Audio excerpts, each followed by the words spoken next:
this is the second take on this video. I just got a bill from, well, it's not a bill, it's a letter reminding me to pay my Q3 sales tax for the Florida Department of Revenue. And I've already paid my Q3 sales tax, and they're claiming they didn't get it. And to make sure I'm not crazy, I even went and hunted down proof on my bank statement that I did in fact pay it. So I was just trying to make the most of a really annoying situation and make a funny video about it. But then my first video didn't record with audio. I've never had that happen in 100 videos on YouTube. So, okay. You guys want to kick me while I'm down? All right.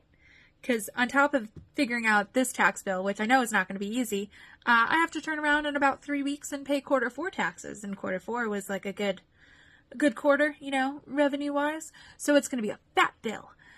Really looking forward to that. Yeah, super. Love being a business owner.